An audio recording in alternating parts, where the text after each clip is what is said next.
Hello everyone, আসসালামু আলাইকুম। তোমরা শুনলে অবাক হবে যে আজকে আমি জীবনের প্রথম নিজের স্বচক্ষে পেঁচা দেখছি। তোমরা আমি জানি তোমরা অবাক হবে যে কি বলতেছে, জীবনে প্রথম পেঁচা দেখছি। সত্যি আমি জীবনে প্রথম পেঁচা দেখছি। আমি এটা দেখে এত পরিমাণ অবাক হয়ে গেছি আর এত খুশি হয়েছিলাম, এত চিল্লাইছি। মানে আমি তো অবাক যে আমি জীবনেও পেঁচা দেখি নাই, কিন্তু আজকে পেঁচা দেখছি। মানে এর আগে মানে পেঁচা তো সবসময় আশেপাশেই থাকে, কিন্তু তারপর আমি কখনো পেঁচা দেখি নাই। আজকে জীবনের প্রথম আমি চোখে পেঁচা দেখছি, নিজের চোখে। আর এর আগে যত দেখছি সব কিছু দেখছি টিভিতে, মোবাইলে, এইসব জায়গায় ফটোস দেখছি, কিন্তু কখনোই আমি নিজের চোখে পেঁচা দেখিনি। আজকে আমি পেঁচাটা দেখছি। পেঁচাটা আমার দিকে ফোঁস ফোঁস করতেছিল, খুবই রাগ হয়েছিল, অনেক রাগ হয়েছিল আমার উপর। কি বলবো, আম্মুর দিকে কতক্ষণ ফুসফুস করে, আমার দিকে কতক্ষণ ফুসফুস করে।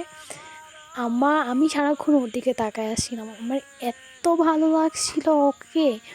আমি জীবনে প্রথম পেঁচা দেখছি। যে পেঁচা এরকম হয় জানি, কিন্তু আসলে আমি ওর চোখ দুইটা দেখে একদম ক্রাশ খেয়ে গেছি। এত সুন্দর চোখ, এত সুন্দর চোখ, অস্থির লাগছিল।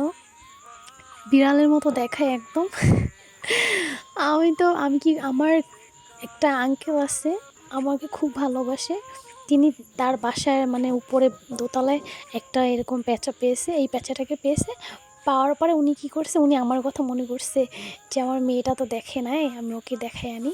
দেখো, ওর চোখে একটা সাদা সাদা পর্দা চলে আসছে। আমি অনেকক্ষণ ধরে ওকে বাইধা রাখছি দেখা।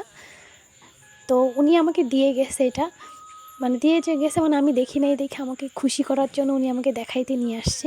ওনার বাড়ি অনেকটা দূরে, তারপর আমাকে দেখাইতে নিয়ে আসছে। আমি তো দেখে আবার চিল্লা পাল্লা চলে গেছি। আঙ্কেল তো আমার খুশি দেখে আরও বেশি খুশি হয়ে গেছে। পরে আঙ্কেল ছাইড়া দিতে চাইছিল পেঁচাটাকে। আমি বলতেছি না না না, আমি মন বইরা দেখবো পেঁচাটাকে। তা আমি কী করছি, আমাদের বাসায় একটা এরকম খাঁচা ছিল, সেই খাঁচাটায় আমি ওকে রাখছি। কারণ আমি একটু ওকে মন ভরে দেখতে চাইছিলাম, আমার সৌন্দর্যটা আমি একটু উপভোগ করতে চেয়েছিলাম। যদিও আমার উপর অনেক রাগ, তারপর আমি কী করব, দেখবো।